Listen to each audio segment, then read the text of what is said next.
में क्या बोलते हैं? ग्राम सिंह, गांव का शेर।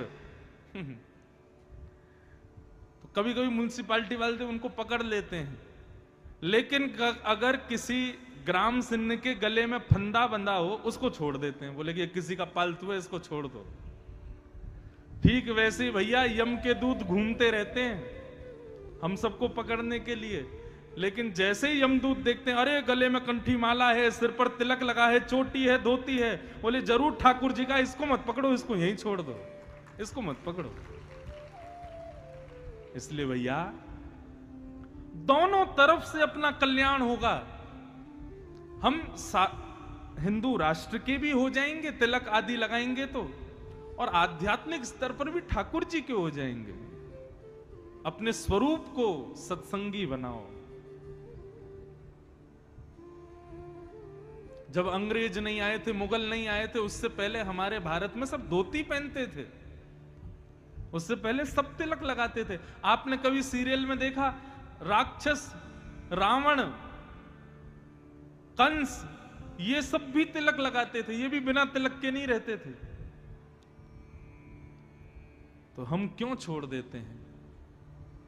इसलिए भैया तिलक जरूर लगाओ, कंठी जरूर पहनो, अपने आचरण को, स्वभाव को, खान पान को सुधारने का प्रयास करो। मन आपका अपने आप एकाग्र हो जाएगा।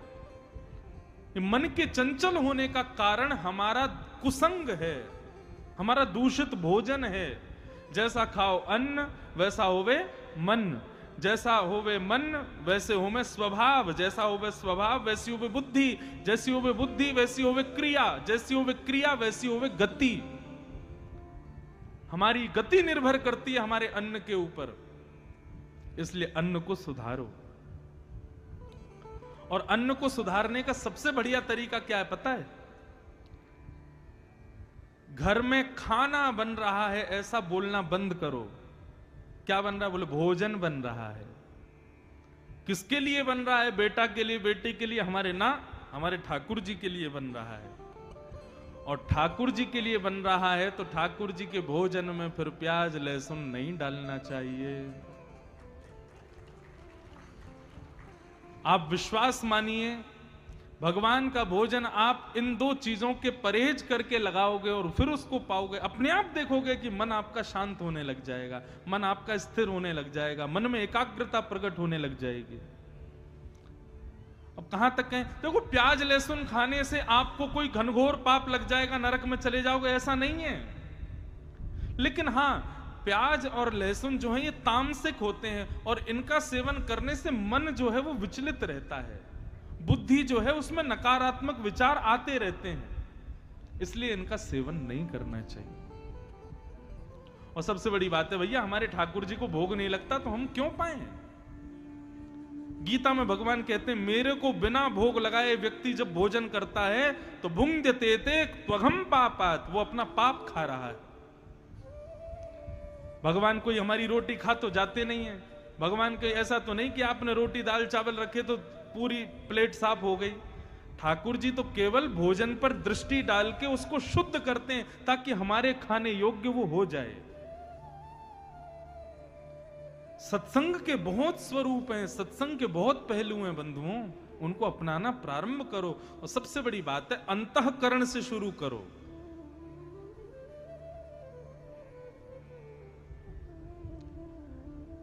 मां, इंद्रियों को दोष मत दो, मन को सुधारो। और ये मन कैसे सुधरेगा? तब भगवान बोले मैं 5 लक्षण आपको बता रहा हूं, ये 5 लक्षण जिसमें दिखाई दे मां, उनका संग करना प्रारंभ कर दो।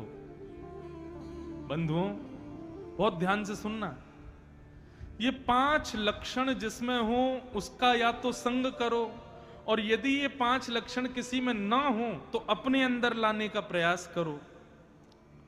और 5 में से कोई एक लक्षण भी किसी के अंदर हो तो भी आप उसका संग कर सकते हो। लेकिन सबसे बड़ी बात हम बताएं, ये 5 लक्षण सुनने के बाद आप भी कहोगे कि भैया इन 5 लक्षणों से युक्त अभी संसार में कोई नहीं है। इसलिए सबसे बढ़िया ये है, 5 लक्षण सुन के अपने अंदर लाओ। कौन कौन से 5 लक्षण? भगवान कपिल अपनी माता देवहूति को बता रहे हैं, मां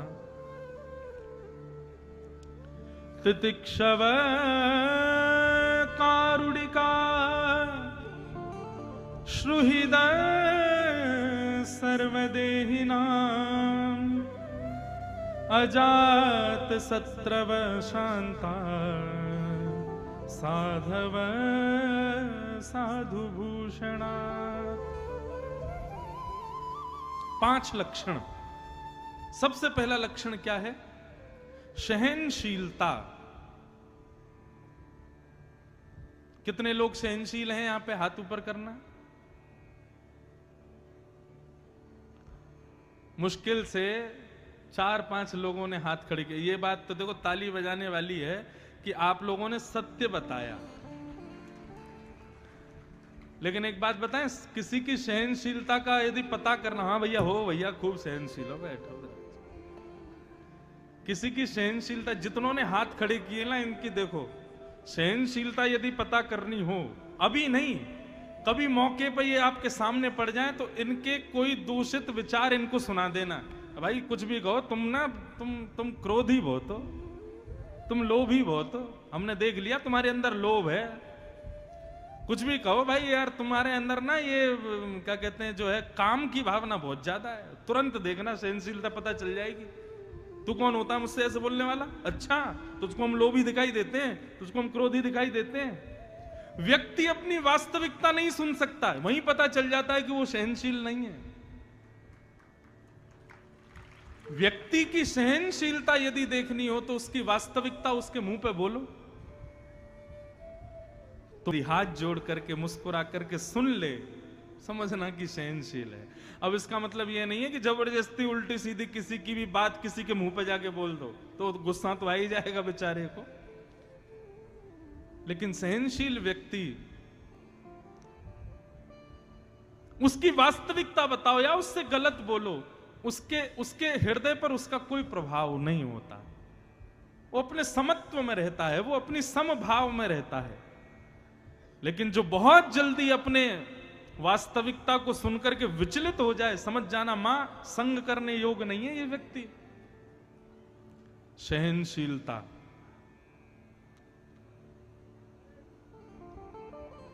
सहनशीलता। सबसे प्रिय संसार में क्या होता है? अपना सम्मान, अपना मान, अपनी प्रतिष्ठा। उस प्रतिष्ठा पर आई एक छोटी सी आंच भी हम सहन नहीं कर पाते, उससे पता चल जाता है हम सहनशील नहीं हैं। इसलिए मां, जिसका संग हम करें उसके अंदर पहला गुण होना चाहिए कि वो सहनशील हो। एक संत गंगा जी में नहा रहे थे और स्नान करते हुए इतने में ही वो बाहर आए तो एक मन चला व्यक्ति आया और उसने पानी पिया और पानी पी के उन पर कुल्ला कर दिया। संत मुस्कुराए और दोबारा गंगा जी में चले गए। स्नान करके पुनः बाहर आए, उसने फिर कुल्ला कर दिया। संत दोबारा चले गए, फिर गंगा में स्नान करके आए, फिर बाहर आए, फिर कुल्ला कर दिया।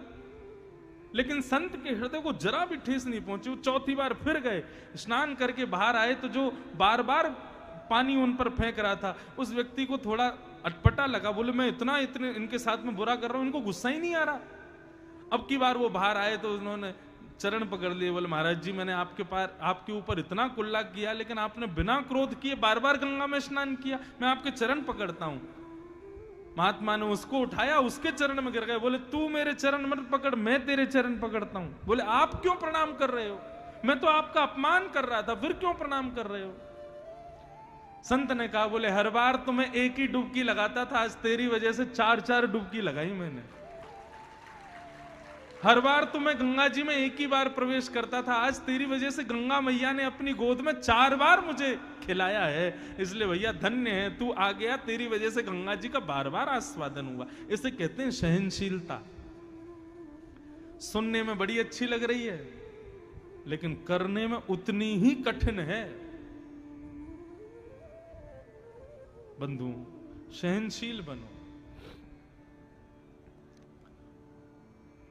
और हम दावे से कह सकते हैं भैया, घाट घाट के पानी पिए हमने, दुनिया भर में कथा करते हैं, व्यक्ति के अंदर सहनशीलता का 100 भी नहीं होता, बिल्कुल सहनशील नहीं है आज का प्राणी। और हम औरों की क्या कहें, हमारे अंदर भी कहीं ना कहीं ये दुर्गुण होगा कि हम भी सहनशील नहीं है, लेकिन प्रयास करते हैं फिर भी बने। अब आपको क्या लगता है, हजारों लोग कथा सुनते हैं, सब प्रेमी करते हैं? कई लोगों के खत आते हैं, उसमें खूब बढ़िया बढ़िया प्रेमी बातें भी होती हैं। महाराज जी आप कथा ऐसी करते हो, आप तो यूं बोलते हो, आप तो ऐसे कर देते हो, आप तो बार बार अपने बालों पे हाथ फेरते हो। लोग बाग बुराई भी करते हैं तो सहन करना पड़ता है। जरूरी थोड़ी है हजारों लोग सब प्रेम करने वाले ही आते हैं कथा में, 2-4 लोग ऐसे भी आते हैं। लेकिन गोस्वामी तुलसीदास जी कहते हैं, निंदक नियरे राखिए, निंदकों को सदा पास रखो। जो आपकी निंदा करे, आपकी बुराई करे, आपके अवगुणों को तुरंत आपके मुंह पे बता दे, उसको संग रखा करो। क्यों? ऐसा व्यक्ति सदैव आपको प्रगतिशील बनाएगा।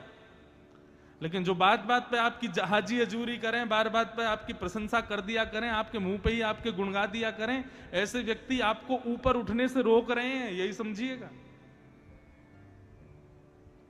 सहनशील पहला लक्षण, तितिक्षव।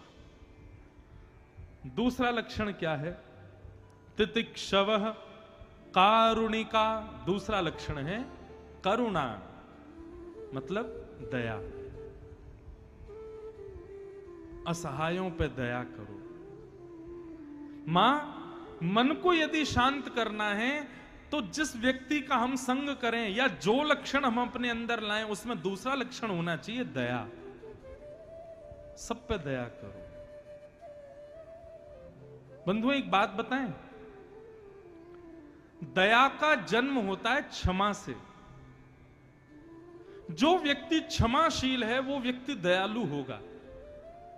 लेकिन जिसमें क्षमा का गुण नहीं है ना, वो कभी दयालु नहीं हो सकता। कोई बड़े से बड़ा अपराध कर दे आपके साथ, आप उसकी बुद्धि पर दया खाओ।